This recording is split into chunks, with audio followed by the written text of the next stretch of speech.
Hello guys, आपका मेरे channel BBM line में बहुत बहुत स्वागत है। आज गणित का कक्षा 10 का जो चैप्टर नंबर 3 है, दो चर वाले रेखिक समीकरण युग्म, उसका जो प्रश्नावली 3.1 है, उसके प्रश्न 2 का पहला खंड करते हैं। प्यारे बच्चों, जो समीकरण युग्म है, युग्म मैंने जोड़ा, दो समीकरण रेखिक हो, उनकी घात 1 हो, तो दो समीकरण जो रेखिक युग्म है, उन समीकरण युग्म की रेखाएं निम्न स्थितियों में निम्न प्रकार से होंगी। नंबर 1 है, यदि A1 बटे A2 और B1 बटे B2 और C1 बटे C2, इन तीनों का अनुपात देखना है। A1 का मान कहां से निकालोगे? समीकरण ऐसे A1 B1 और C1 का मान। A2 B2 और C2 का मान कहां से प्राप्त करोगे?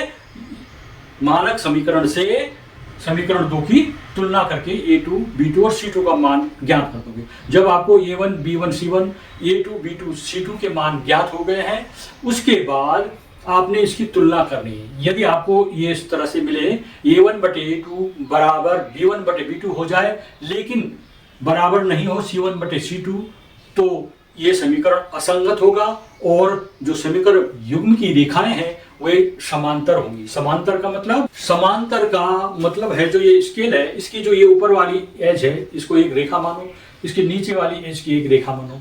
ये दोनों रेखाएं क्या हैं? समांतर रेखाएं होंगी। इनके बीच समान दूरी रहती है हमेशा, जिसको बोलते हैं समांतर रेखा। उसके बाद दूसरा आता है, यदि आपकी जो अनुपात है A1 A2 B1 B2 और C1 C2 का अनुपात A1 बटे A2 बराबर हो जाए B1 बटे B2 और बराबर हो C1 बटे C2, ये तीनों मान बराबर हो तो समीकरण संगत होगा और ये क्या होंगे? समपाती होंगे। ये रेखाएं क्या होंगी? समपाती का मतलब जो एक रेखा है उसी के ऊपर दूसरी रेखा, ऐसा समीकरण है कि दो जो रेखाएं हो ऐसा लगे एक ही रेखा है, एक रेखा दूसरी रेखा को पूरी ढक दे, तो उसको कहते हैं समपाती रेखाएं होंगी। तीसरी स्थिति आती है, यदि A1 बटे A2 बराबर नहीं हो B1 बटे B2 बराबर नहीं हो C1 बटे C2, तो समीकरण संगत होगा और रेखाएं प्रतिच्छेदी होंगी। प्रतिच्छेदी का मतलब क्या होगा? एक रेखा और दूसरी रेखा, एक रेखा माना ये है और दूसरी रेखा है, ये रेखा और ये रेखा आपस में क्या करती हैं? कटती हैं, तो इसको प्रतिच्छेद कर रही है। ये रेखाएं आपस में एक दूसरे को प्रतिच्छेद कर रहे हैं, तो इनको बोलते हैं प्रतिच्छेदी रेखाएं। तो इस प्रकार से समीकरण युग्म की तीन स्थितियां होगी और तीनों का जो आपने A1 A2 B1 B2 C1 C2 की तुलना करके देख लेनी है। यदि सभी बराबर हैं तो समपाती होगी, यदि सभी बराबर नहीं है तो क्या होगी? प्रतिच्छेदी होगी। यदि पहला A1 A2 और B1 B2 बराबर है और C1 बटे C2 बराबर नहीं है तो क्या होंगी? समीकरण युग्म की रेखाएं समांतर होंगी। आगे हम प्रश्न को हल करके करते हैं। तो प्रश्न है, 5x - 4y + 8 बराबर 0 और 7x + 6y - 9 = 0। ये दो समीकरण है, रेखिक समीकरण है ये दो, तो ये उसको बोलते हैं रेखिक समीकरण युग्म। तो दो रेखिक समीकरण है और उनका जोड़ा है, तो इसको बोलते हैं रेखिक समीकरण युग्म। तो इस रेखिक समीकरण युग्म को देखना है, ये जो दो रेखाएं हैं, क्या ये आपस में प्रतिच्छेद करती हैं या आपस में समांतर हैं या एक दूसरे के ठीक ऊपर है, अर्थात समपाती हैं। तो इन तीनों में से ये किस स्थिति में है ये देखना है हमको। तो इसको हल करेंगे।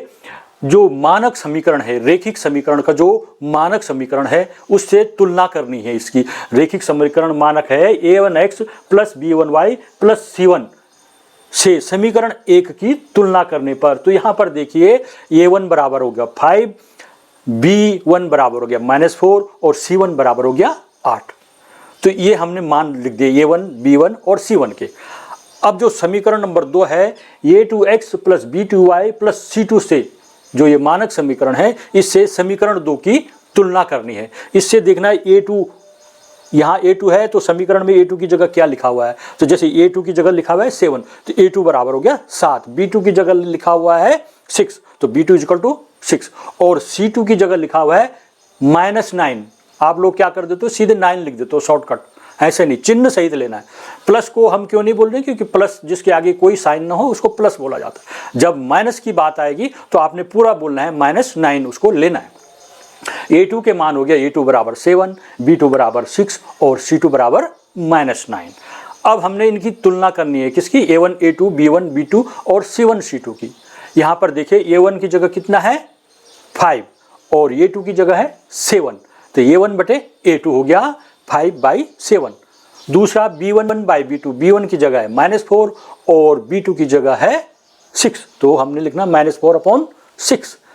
C1 और C2 को देखना, C1 बराबर है 8 और C2 बराबर है -9, तो 8/9 लिख देना। अब हमको इन तीनों को देखना है, तो ये देखें ये आपस में कोई बराबर नहीं है, तो बीच में अब हम इसके बराबर नहीं का चिन्ह लगा देते हैं यहाँ पर, जैसे ये लगा हुआ है।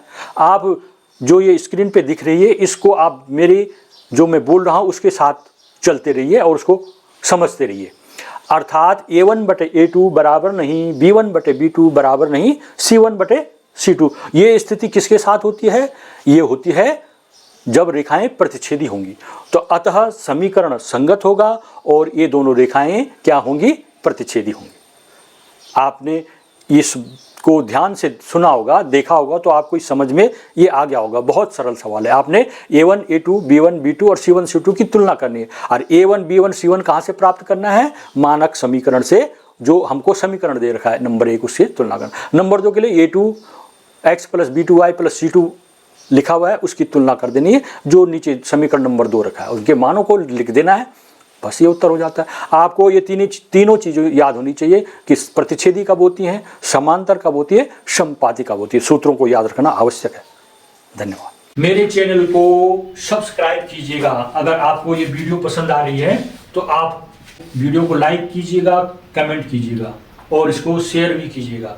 अगर आप इस चैनल में नए हैं तो मेरे चैनल को सब्सक्राइब भी कीजिएगा। धन्यवाद।